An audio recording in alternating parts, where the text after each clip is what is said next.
আমি বিএনপি কে অলওয়েজ বলি unsmart party. You are absolutely right. এই জন্য আমি আমার সংসদের প্রথম দিন বলছিলাম আমরা ফিজিক্সে brute majority is a very bad signal for the ruling party. July সনদ নিয়ে আপনার অবস্থান কি? এই সরকার দেখুন খালেদ ভাই, আমি কয়েকটা বিষয়ে মনে করি সুরাহা হওয়া দরকার। বিএনপি চেয়ারম্যান তারেক রহমান অনেক চেষ্টা করতেছেন, অনেকে বলতেছেন যে তিনি এত বেশি ক্ষমতা বিলিয়ে দিচ্ছেন যে আসলে সালাউদ্দিন সাহেব মানে প্রধানমন্ত্রী, তিনি হয়তো মাথা হচ্ছে প্রধানমন্ত্রী। এখন আপনি যদি হাত দিয়ে ভাত না খেয়ে পা দিয়ে ভাত খান, তাহলে একটা লেজে গোবরে অবস্থা হয়ে যাবে না? মানে আইনমন্ত্রীর দায়িত্ব হলো সংবিধানের উপর লেকচার দেওয়া, সেটা যদি স্বরাষ্ট্রমন্ত্রী দেয় তাহলে আসলে আইন শৃঙ্খলাটা কে দেখবে? ওটা কি আইনমন্ত্রী দেখবেন? মানে এই যে একটা লেজে গোবরেকে যদি আপনি বলেন, তো অসুবিধা কি? সালাউদ্দিন মানে তারেক সাহেবকে ভোট দিলে সালাউদ্দিন সাহেবকে পাইলে 21শে ফেব্রুয়ারি আমার উপর হামলা হয়ে ফুল পায়ে পিষে আমার নেতাকর্মীকে পিটায়া ব্রাহ্মণবাড়িয়ায় এই ঘটনা ঘটছে শহীদ মিনারে ফুল দেওয়ার সময়। আমি বিএনপি কে অলওয়েজ বলি আনস্মার্ট পার্টি। হ্যাঁ, মানে এদের যতটুকু না মানে মানে ইয়ে আছে, ক্যাপাসিটি আছে, কিন্তু সেটাকেও তারা না প্রপারলি পলিটিক্যালি ইউটিলাইজ করতে পারে না। ধরেন ওই দিনই যদি স্বরাষ্ট্রমন্ত্রী একদম শক্তভাবে কন্ডেম করে যারা এটার সঙ্গে যুক্ত তাদেরকে আইনের আওতায় নিত, তাহলে কিন্তু এখন তারা এটাকে পলিটিক্যালি পজিটিভ একটা কালার দিতে পারতো। মানে কিছুটা ক্রেডিট তাদের ঝুলিতে গিয়ে জমা হইতো যে আমরা কিন্তু জিরো টলারেন্সে আছি। সে আমাদের দলের বাইরে চলে গেছে, সে স্বতন্ত্র এমপি, কিন্তু আমরা তার বিরুদ্ধে হওয়া কোনো অন্যায়কেও মানব না। It's a very beautiful message from the government side. কিন্তু আপনার ব্যাপারে কিন্তু মানে আমি একটু ডেভিলস অ্যাডভোকেট হই, আপনার ব্যাপারে এইসব সিদ্ধান্ত নেওয়া তো মুশকিল, কারণ আছে আপনি তো একাই 100, আপনি তো ডিসি সাহেবকে ধমকান, তাকে আঙ্গুল তুলে বকা দেন, তাকে মানে বাদ করে দেন। মানে এখন আসলে একটা স্বরাষ্ট্রমন্ত্রী চেয়ারে বসে থেকে আপনার বিরুদ্ধে আক্রমণটা আপনি ইনিশিয়েট করেছেন কিনা সেইটাও তো একটা আমি ইনিশিয়েট করেছি। উনি দেন অ্যান্ড দেন বিষয়টা অ্যাড্রেস যদি করতেন, পুলিশকে ফোন করতেন। আর আজকালকার দিনে না খালেদ ভাই, বিশ্বাস করেন, ওই আমার ম্যাজিস্ট্রেটকে বুড়া আঙ্গুল দেখানো যেমন লুকানো যায় না, আবার একইভাবে ওই আমি আমার কিছু ইনিশিয়েট আমি করলাম কিনা সেটাও লুকানো যায় না। আর বিশেষ করে স্পটলাইটের নিচে যারা থাকে তাদের তো আরো কিছু লুকানো যায় না। সো এইটা বোধহয় এমন কোন রকেট সায়েন্স হইতো না যে ইনিশিয়েটটা কে করলো, কেন হইলো, কোথায় হইলো। এটার ভিডিও ফুটেজ, মানে স্টিল ছবি হাজার হাজার ফেসবুকে ভাষা বেড়াইতেছে। সো আমি জাস্ট বলতেছি কি, এখন আমি ডেভিলস অ্যাডভোকেট হই, মানে বেচারা বিএনপি এটাকে পলিটিক্যালি এনক্যাশ করতে পারতো, কিন্তু বেচারা বিএনপি ওইটুকু মানে হয়তো মনে করছে দরকার নাই, 222টা সিট আছে, তারপরে হচ্ছে যে যারা আছে তারা মামুরা আছে, তারা আপনি একজন, মানে ইউ আর অ্যাবসলিউটলি রাইট। এই জন্য আমি আমার সংসদের প্রথম দিন বলছিলাম আমরা ফিজিক্সে brute majority is a very bad signal for the ruling party. প্রসঙ্গ হচ্ছে জুলাই সনদ, যে জুলাই সনদ বিএনপি অক্ষরে অক্ষরে বাস্তবায়ন করবে এমন কথা আগে স্বরাষ্ট্রমন্ত্রী সালাউদ্দিন সাহেব বলতেন, এখন প্রধানমন্ত্রী তারেক রহমান সাহেবও বলছেন। মানে এখন বলছেন, আগে বলেছেন। অন্তর্বর্তী সরকারের জারি করা অধ্যাদেশ বিষয়ে আমরা দেখছি সরকার পিক এন্ড চুজ করছে। মানে এই গুম অধ্যাদেশ, বিচার বিভাগের আলাদা সচিবালয়, সংবিধান সংস্কার কমিশন এইসব বিষয় বাতিল করে দিয়েছে। এসব নিয়ে কি বলবেন? মানে জুলাই সনদ নিয়ে আপনার অবস্থান কি? এই সরকার দেখুন খালেদ ভাই, আমি কয়েকটা বিষয়ে মনে করি সুরাহা হওয়া দরকার। এটা জুলাই সনদে থাকুক আর না থাকুক। এক হচ্ছে সকল ক্ষমতা এক ব্যক্তির হাতে কেন্দ্রীভূত, এই জায়গাটার পরিবর্তন দরকার। সেটা আপনি প্রধানমন্ত্রীর সাথে মন্ত্রী পরিষদের ক্ষমতার ভাগাভাগি বলেন, কিংবা আপনি প্রধানমন্ত্রীর সাথে রাষ্ট্রপতির ক্ষমতার ভাগাভাগি বলেন, এখানে একটা ব্যালেন্স আসা দরকার। এক। দুই হচ্ছে 70 অনুচ্ছেদ কখনোই, আমি যে বললাম যেটা, যে সরকারের সমালোচনা বা সরকারের কোনো সিদ্ধান্তের সমালোচনা করার ক্ষেত্রে কখনোই বাধা ছিল না, কিন্তু ভোট দানে বাধা ছিল। এখন যদি কিছু জায়গায় ভোট দানের সেই বাধা তুলে নেওয়া হয়, মানে কিছু জায়গায় বাদ দিয়ে বাকিগুলোতে মানে ভোট দানে কোনো বাধা নাই, হতে পারে। তিন হচ্ছে আমাদের এই যে উইনার টেকস অলের সংস্কৃতি, এবং প্রতিটা ইনস্টিটিউশনের প্রধান, এখন তো শুধু প্রধান না খালেদ ভাই, এখন একেবারে লেজ পর্যন্ত, মানে মাথা ফ্রম হেড টু টো, প্রতিটা লেয়ারে লেয়ারে লেয়ারে এক যারা পাওয়ারে থাকে তাদের একচ্ছত্র আধিপত্য, এই জায়গাটাকে সরিয়ে ইনস্টিটিউশন গুলোকে শক্তিশালী করার জন্য, সেটা আপনি বিচার বিভাগ বলেন, সেটা আপনি আমলাতন্ত্র বলেন, সেটা আপনি পুলিশ বলেন, মানবাধিকার কমিটি, যেটাই হোক, হ্যাঁ, প্রত্যেকটা ইনস্টিটিউশনকে শক্তিশালী করা এবং সেখানে মেরিটোক্রেসিকে প্রাধান্য দেয়া, এর বাইরে আসলে আমার মনে হয় যে মানে this are the very basic things যেখানে আমাদের পরিবর্তন আনতেই হবে। কিন্তু আপনার কাছে মনে হয় না যে আপনার BNP chairperson Tarek Rahman, chairman, BNP chairman Tarek Rahman অনেক চেষ্টা করতেছেন, অনেকে বলতেছেন যে তিনি এত বেশি ক্ষমতা বিলিয়ে দিচ্ছেন যে আসলে সালাউদ্দিন সাহেব মানে প্রধানমন্ত্রী, তিনি হয়তো মানে তিনি বিভিন্ন জায়গায় তো ক্ষমতায়িত করতেছেন অন্যজনের, মানে এই অভিযোগ আমি করতে, মানে আমার কাছে ভালোই লাগে উনি বসে থাকেন, সালাউদ্দিন সাহেব কথা বলেন, ভালোই লাগে সালাউদ্দিন সাহেবের ওই যে সংবিধান পড়ানো, ও ভালোই লাগে আমার কাছে। তা কিন্তু ঘটনা হইতেছে যে উনি তো ক্ষমতার বিকেন্দ্রীকরণ করতে চেষ্টাই করতেছেন মনে হয়, মানে খোদ সংসদে থাকা অবস্থাতেও কথা বলতে ওকে দিচ্ছেন, খুবই খালেদ ভাই খুবই লো প্রোফাইল মেনটেন করছেন। আমি যদি সরকারকে মানব দেহের সঙ্গে তুলনা করি, মাথা হচ্ছে প্রধানমন্ত্রী।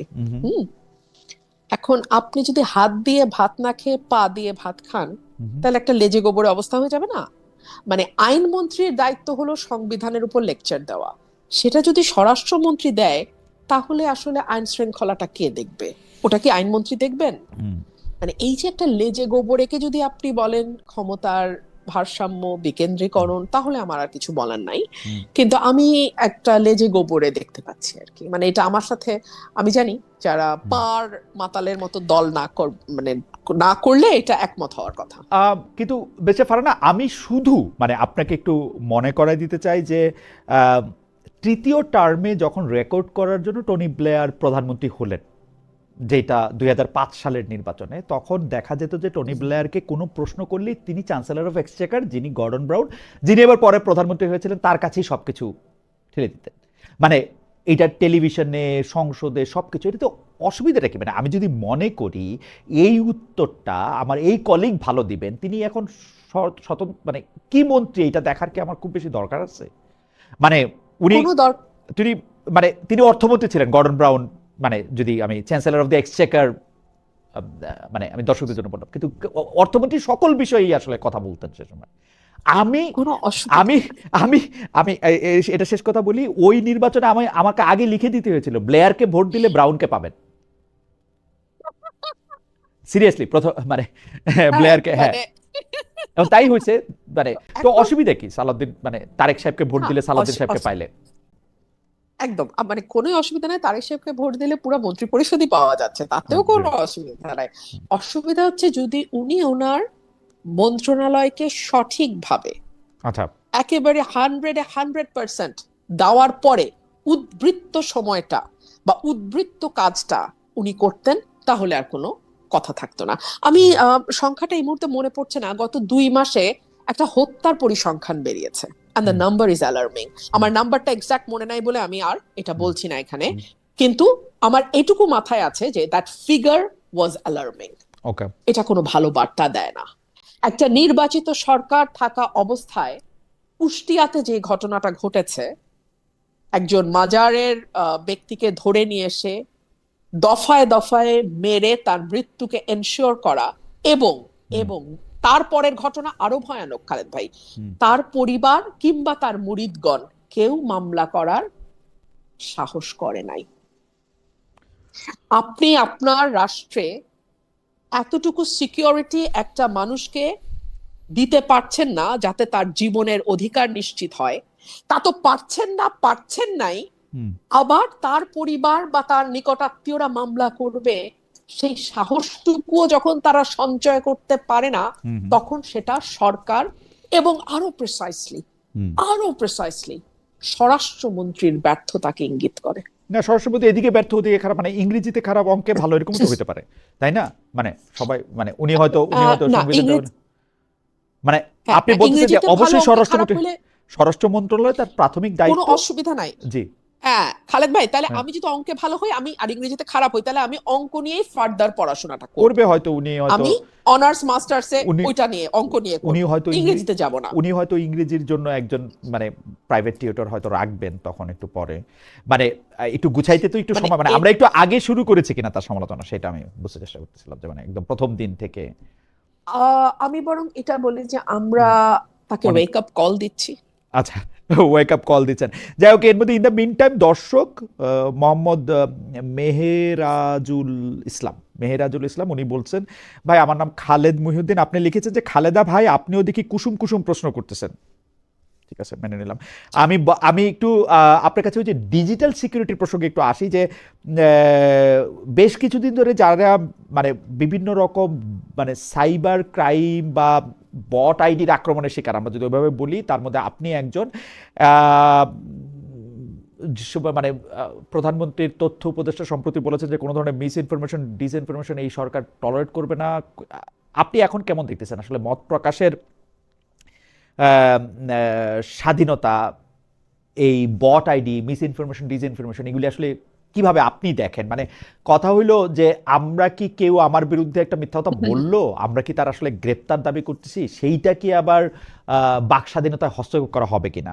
মানে কি আছে যদি কেউ আমার বিরুদ্ধে একটা মিথ্যা কথা ছড়ায় বা একটা ফটো কার্ড তারা দেয়, এটাকে আমরা এত অপরাধ হিসেবে কেন দেখবো, বা এখানে ফাইন লাইনটা কোথায়?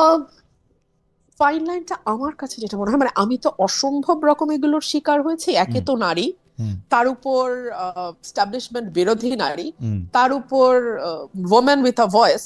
সো আমাকে ভয়ানক রকম আক্রমণের শিকার হতে হয়েছে, এবং গত কয়েক বছর ধরে আসলে আমার কাছে মনে হচ্ছে ফাইন লাইনটা হচ্ছে যতক্ষণ পর্যন্ত না, হ্যাঁ, আপনার সেই মিথ্যা ফটো কার্ড একটা অস্থিরতা তৈরি করছে, ততক্ষণ পর্যন্ত এটাকে পাত্তা দেওয়ার কিছু নেই। ধরুন বলা হলো যে আপনি ধর্মের বিরুদ্ধে এই কথা বলেছেন, যেটা আপনি বলেন নাই, এবং এটা আপনার জীবন এবং আপনার পরিবারের উপর একটা হুমকি তৈরি করছে, তখন আমার মনে হয় এই ধরনের মিথ্যাকে দেন অ্যান্ড দেয়ার অ্যাড্রেস করতে হবে, দেন অ্যান্ড দেয়ার এই ব্যাপারে অ্যাকশন নিতে হবে। কিন্তু এর বাইরে আপনি আমার বিরুদ্ধে, আমি আপনার বিরুদ্ধে গালাগালি, নোংরা কথা, বিশ্রী মানে ফটোশপ করা আপনার ছবি, যেরকম যা ইচ্ছা করে আপনার আর কি। যেরকম রুচি, আপনার রুচিকে আপনি প্রতিনিধিত্ব করেন, কোনো অসুবিধা নাই। আচ্ছা, যাই হোক, একেবারে আপনার যা রুচিকে ইচ্ছা আপনি করেন। প্রতিনিধিত্ব করেন, কোনো অসুবিধা নাই। হ্যাঁ, আমি একটু পুরনো প্রসঙ্গে, দর্শক যেহেতু এই প্রশ্নটা বারবার করতেছেন, সেই জন্য আপনাকে একটু বলি। উনার নাম হচ্ছে আবুল কালাম আজাদ, যে